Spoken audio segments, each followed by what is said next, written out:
Need to learn the basics of digital payments, also known as cryptocurrency? Stick around while our guest shares her personal experiences setting up a digital wallet for her organization.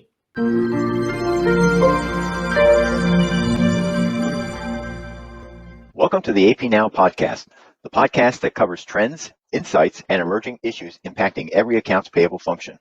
Hi guys, welcome. I'm Mary Schaefer, founder of AP Now, the place where you go for all the latest business intelligence you need if you work in, manage, or have responsibility for the accounts payable function. Today, I'm really excited as we're joined by Leanne Perkins, who is going to share with us her experiences dipping her proverbial toe into the cryptocurrency market, both professionally and personally. I'm always telling you that you have to learn about new technologies and payment options. And today I'm going to practice what I preach. Leanne Perkins has graciously agreed to share her experiences when, after changing jobs recently, her new company told her to get ready to deal with cryptocurrency. So Leanne, welcome. And I'm real curious, what was your reaction when you got this news? Well, thank you, Mary. Thank you so much for having me. The pleasure is really mine that I get to discuss this interesting topic, and it was really quite fun. When my company first told me that this was my new project, I was, to be honest, a bit worried, mostly for two reasons. Firstly, because I know dangerously little about this product. And secondly, before this adventure that I went on, I personally was very skeptical and standoffish about crypto. I didn't understand it. And because I'm quite risk averse as a person, I just secretly hoped it would go away. It could stay as a consumer product and it wouldn't creep into my corporate realm. However, that isn't a good attitude to have. As you just mentioned, we have to embrace technology and changes. So I had to jump in and learn as quickly as I could. Okay, so you bring up a good point. You know, most of us, or at least myself anyway, I'm at kind of ground zero or below ground zero when it comes to this stuff. So before we discuss what steps you took, perhaps we could go over some of the basics. So perhaps you could start off, for example, telling us what a cryptocurrency is. It's a great place to start because that's exactly how I was when I started this project. I had heard a lot about cryptocurrency, and to be honest, I thought most of it was nefarious, but come to learn along the way, it's actually quite a useful product. Okay. So cryptocurrency is basically in its form a digital or a virtual currency. It has value attached to it, and it can be converted to a fiat currency on an exchange platform. Transactions are verified and records are maintained in a decentralized encrypted system. And this is for the sole purpose of preventing fraud. Okay. And the records exist digitally and there is no central issuing authority. Okay. And that fraud component is really important with everything that we're dealing with. Yes. Okay. At this point, it would probably make sense for you to explain a little bit about blockchain and perhaps tokens. Sure. So really the backbone of cryptocurrency or any digital currency is the blockchain technology on which it's built. So blockchain is one of the most cited new technologies in our era, and it's sometimes you probably refer to it as distributed ledger. And that in essence is really a network of computers. It's truly global and not one person or company or country can shut it down. So it's really here to exist. And it is in its essence to a shared device. So you can think about it as many different computers and operating systems that are interconnected. And then you have the protocols. And these exist on the distributed ledger. And they're basically a set of rules that allows the data to be shared between this interconnected computer universe. And for cryptocurrencies or digital currencies of which we're talking today, they establish the structure of the blockchain. And the distributed database allows the digital money to be securely exchanged on the internet or in a digital function. And then really the key element of blockchain is what you've probably heard about. It's the hash function. And this is the fundamental innovation in maths and computer science, which is called cryptology. So that's where all the fraud prevention takes place. And so these hashes create basically a chain of records. And if you ever have to change anything, you have to go right back to the beginning and change the very first and initial transaction. And this is what makes this whole chain secure. And so really, to summarize what blockchain is, it's a digital asset or currency that exists in the system. And blockchain is the technology that this crypto is built on.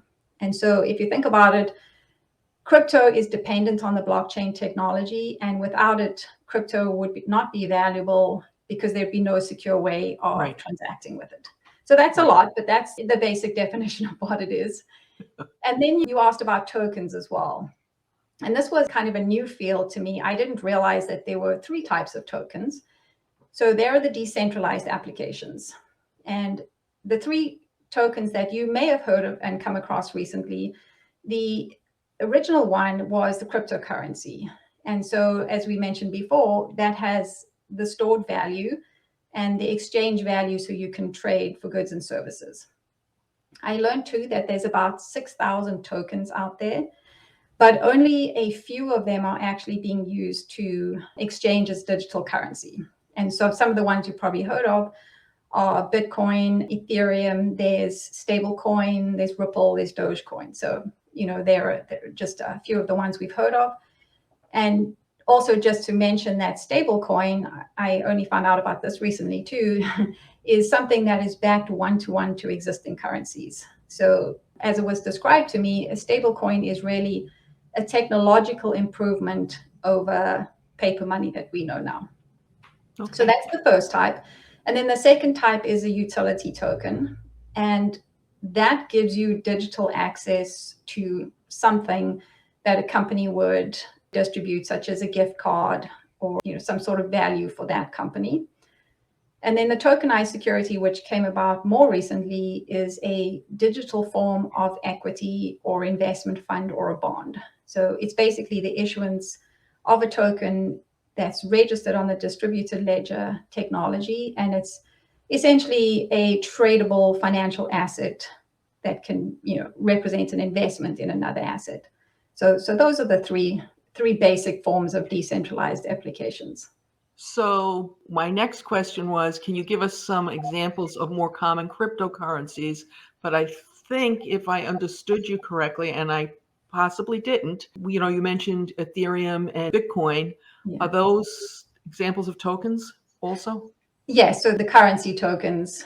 And, if you want some crypto cred, you can call them BTC and ETH. so that's how they're also known. But no, you're right. And they're also I have no cred in this market. Well, after this. Okay. So would it be fair, in my mind, I always try and bring things back to what I know. Would it be fair to compare the different cryptocurrencies to the different hard currencies that we're more familiar with?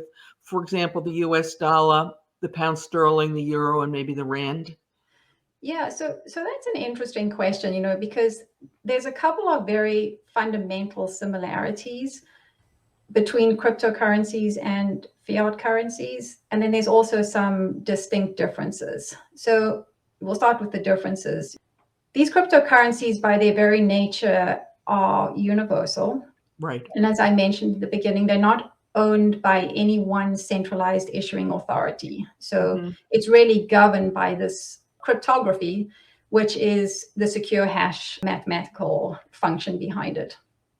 And then fiat currencies, they're a legal tender that's issued and backed by a certain government, and they're always country specific. Right. So that's the fundamental differences between them. And then the other one is that crypto is entirely digital, so it's almost intangible. And a fiat currency is physical, so it's something tangible that we're used to. Mm-hmm. And then the similarities are that they're both mediums of exchange. So you can buy and sell goods and services with them. It can be used as currency or money. And their value is also both governed by supply and demand, by scarcity and other types of economic factors that can be traded or exchanged. And so in comparison, the way I look at it, I think that crypto is a modern currency, and fiat currency, as we know, is more of a classical or standard currency that we're used to. Traditional. Traditional, that's a good word. Yes. All right. So when this got thrown at you, after you picked yourself up off the floor and realized you were going to have to deal with it, what did you do? What steps did you take? Yeah. So I came out of hiding. I wiped away the tears and I got brave. So really the first step I did was I rallied my networks for help. And I used specifically those who are in similar industries to me. And sadly, I found that very few of their companies are actually using cryptocurrency, and they're all just as afraid I as was I was. amazed when you said that, actually, because I know So who you back to square one. with. So, but now they can help, talk to me. So, it's Right. it's always good. But so really, I studied up on all the information I could find. I went back to the basics. I used TED Talks. I used YouTubes. And then, I think some of my most useful information came from leading bankers. They were able to walk me through some of the steps in understanding crypto, some of the pitfalls, which was really important, and also some of the considerations that we had to take into an account as a corporate. And then I also found good information from the wallet provider. Once I'd gathered all the information from my bankers and networks and studies, I found a wallet provider, and they gave me a lot of really good information on, how to set it up and also the risks involved. And then I also rallied my internal resources. And it's funny how when you talk to people in the company, everybody's done some little digging on cryptocurrency. So Right. our legal department and tax, everybody had a little bit of knowledge. So we put it all together and we came up with something useful.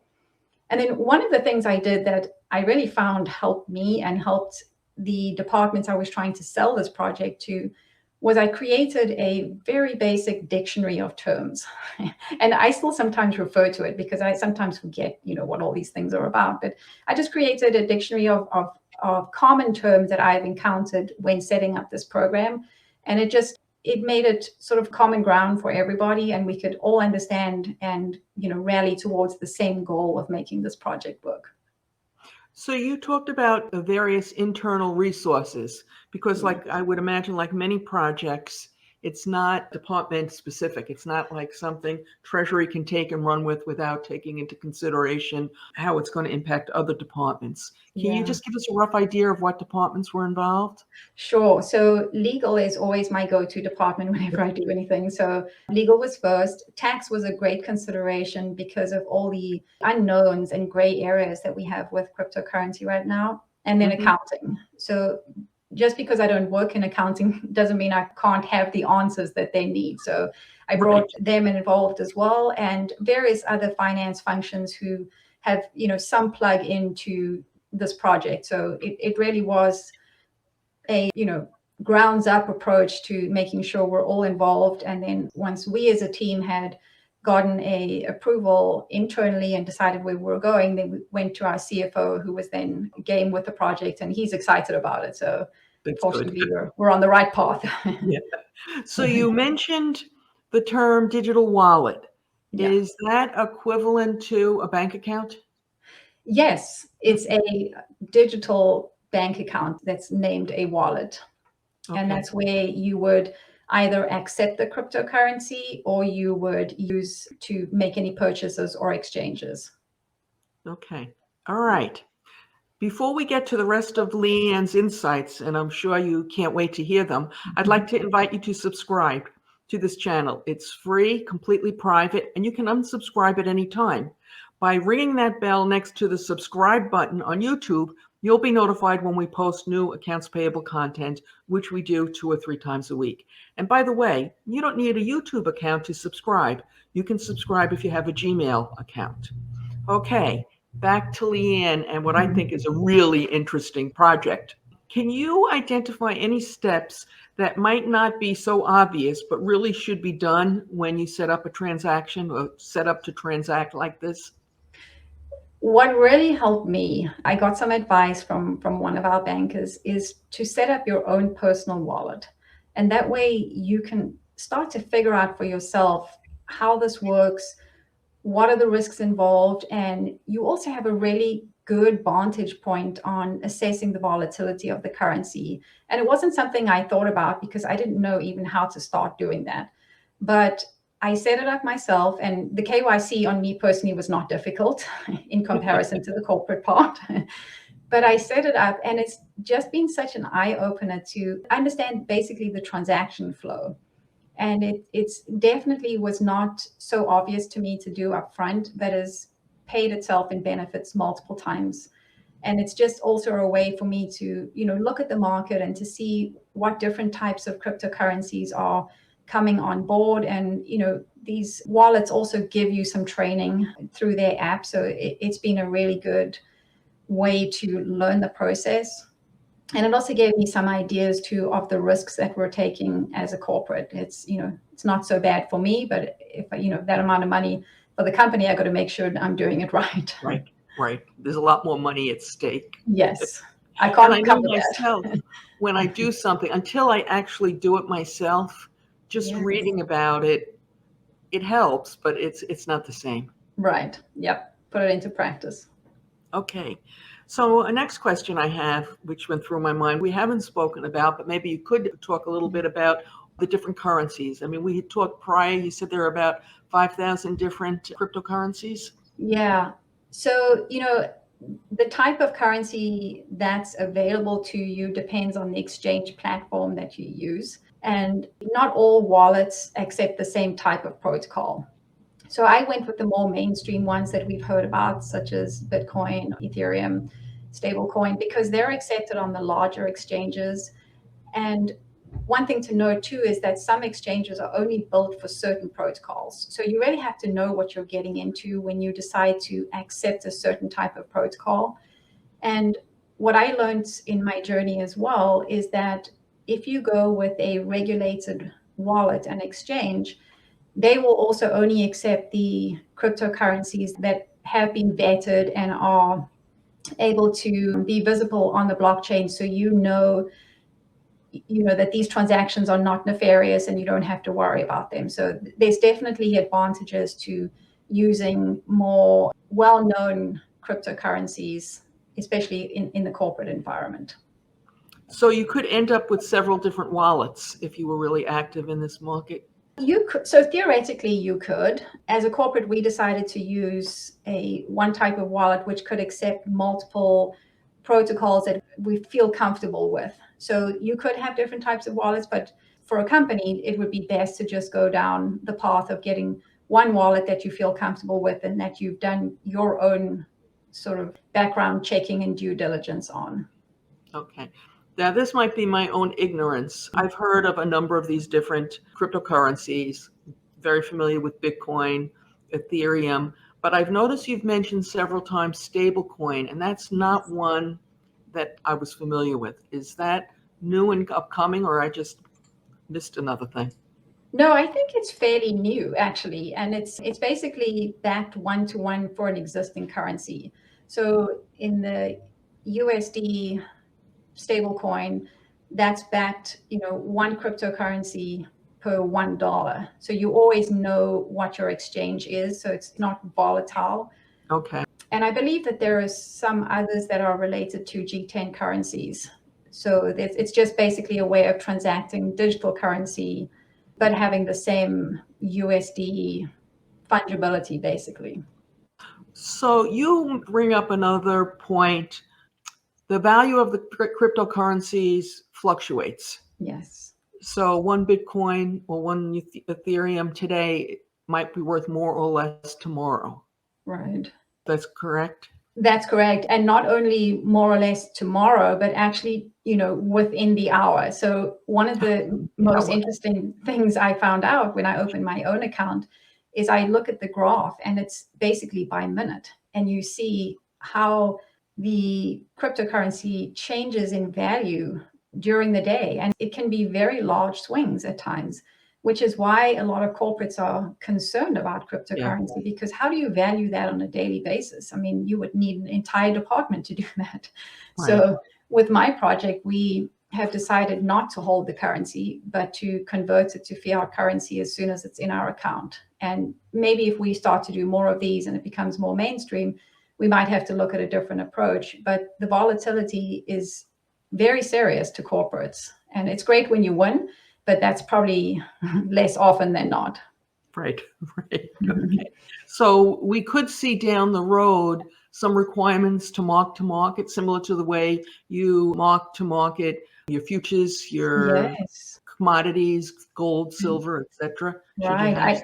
Yeah. And I think with the regulations, there's such a gray area right now. So there's a lot of speculation on how, the government is going to look at these and what requirements they're going to make. But it does seem like there's going to be some, serious reporting that we have to do on these transactions. So Yeah. it seems like it would be quite cumbersome if you're holding the currency, but Yeah. we'll wait and see.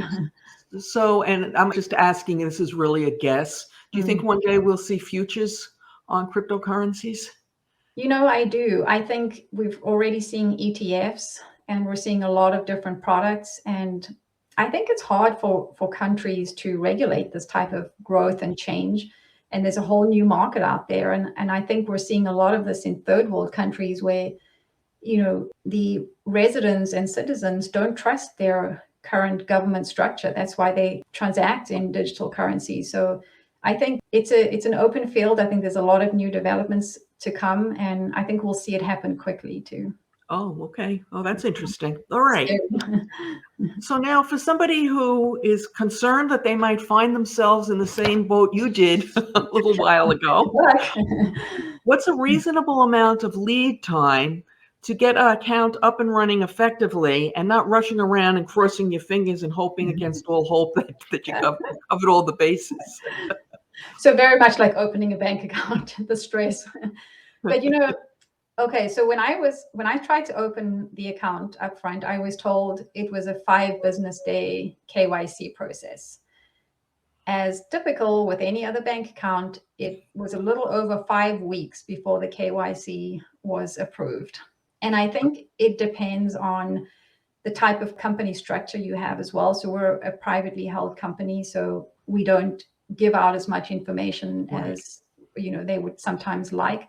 So I think that was a lot of the back and forth with the wallet provider on trying to open this wallet. But it definitely isn't a 5-day process. I think maybe if you've already got accounts set up, you could get a new one within 5 days. But you probably want to give yourself at least 4 weeks to make sure that you have everything up and running.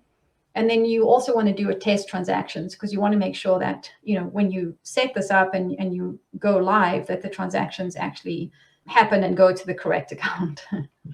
Is there a lot of education that you're having to do within the company? Yes, there really is.